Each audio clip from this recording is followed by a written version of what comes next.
Hey everybody, welcome to Obscurities and Miniatures, and it's Friday, which means I bring to you yet another obscurity in literature. And this particular book took a while to finally wind its way to my table.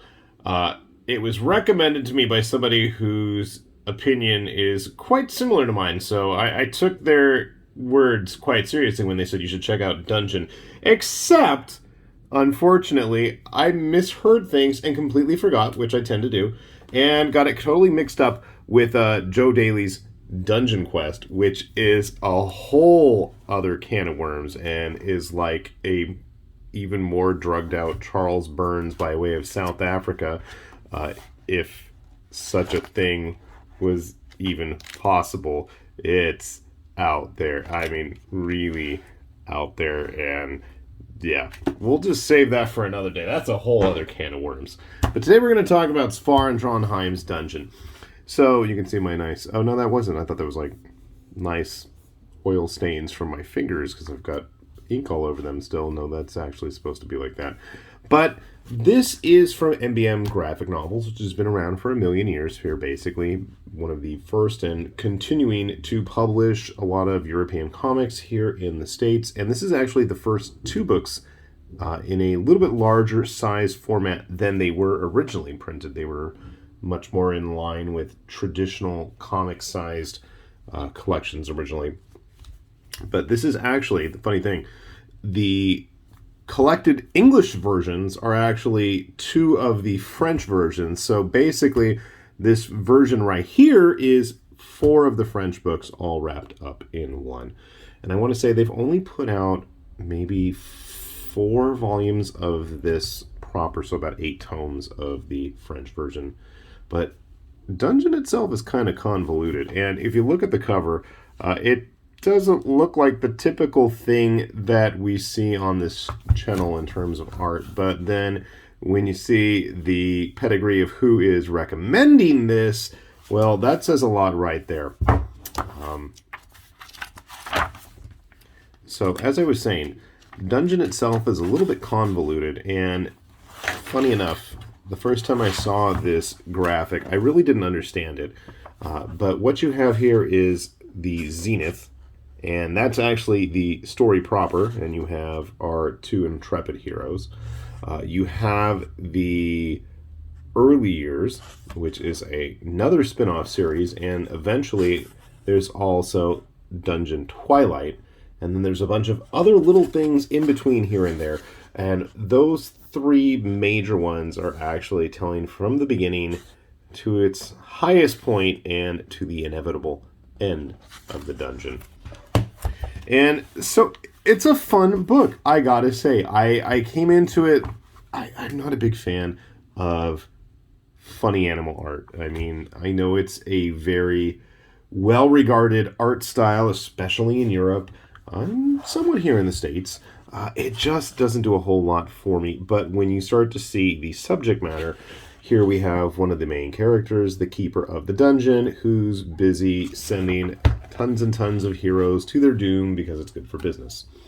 And that's kind of where things go. We have all of the workers that populate the dungeon and all of the various schemes that they get up to. And I gotta say, the writing and the translation thereof is quite nice. So we have 2 main characters, Herbert and Morvan. And I swear I've seen Morvan the dragon somewhere before, and I don't remember where. He's got his whole religious thing about, you know, he's not able to kill you if you insult him, and he's a vegetarian, but yeah. It's just some fun stuff. And one of the things I really like about this book is just how dense the pages are. I'm used to reading manga where it's like my attention is just zigzagging across the page, but this is one of those books you can really sit down and pore over. And one of the fun things is one of the magic items that Herbert is always having to carry is this sword of destiny that never wants to work for him unless he does certain quests or something. I forget what it was. Three important deeds with his own bare hands or something like that. But if you try to steal the scabbard or the belt from him, and if you touch it, you will activate the predecessors and carriers of the sword, and they're all ridiculous. There's quite a few that show up throughout the story, and there's all kinds of fun other kooky characters populating the dungeon. We have the vulture, crypt keeper, basically, the magician, Evis looking bird. But yeah, it's some fun stuff as the main character goes off to train. And one of the other things is, if he uses any other weapon than the Sword of Destiny, he will be struck dead by a bolt of lightning. So he learns to master a feather, the feather and the stick, and as he has to go through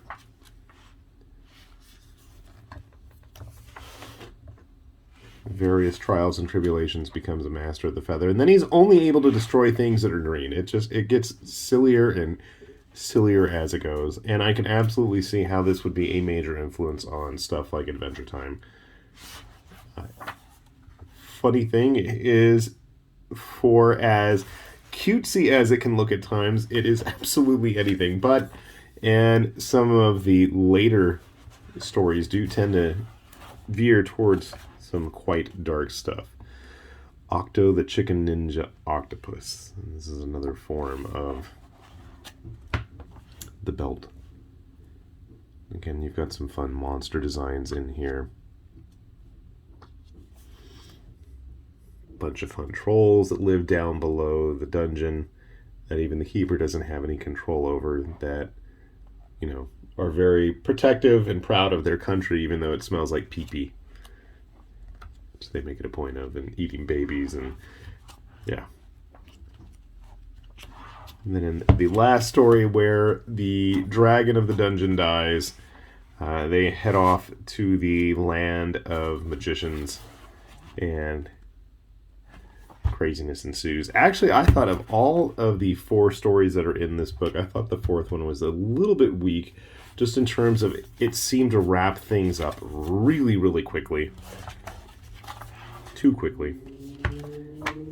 There were a couple of things that I just was like, okay. And I mean, I know I read the whole book, so it's not like I missed something, but I gotta say, I enjoyed it enough that absolutely I am going to be tracking things down. Now, unfortunately, in the larger size books, we only have this book, which is volumes 1 and 2, and volume 4. Volume 3 is still in the smaller 6.5 by 9 size, which is kind of disappointing. I'd rather have them all together. And the other big downside to me is that it's in soft cover. I don't like, for these larger books, I prefer hardcovers, but that's just me. I actually went ahead and ordered some of the Twilight books as well as the early years, just because I did enjoy it that much. There's definitely some fun to be had here, and I could see this is one of those books that I absolutely would be pulling off the shelf. And much like it was recommended to me, I am going to happily recommend it to others as well. So thank you for that, and hopefully, if you guys are interested, we'll put a link down below where you can snatch one up for yourself. So with that said, this has been High Lord Tamberlane with Obscurities in Miniatures, saying thanks for watching, and we will see you back here soon. Bye-bye.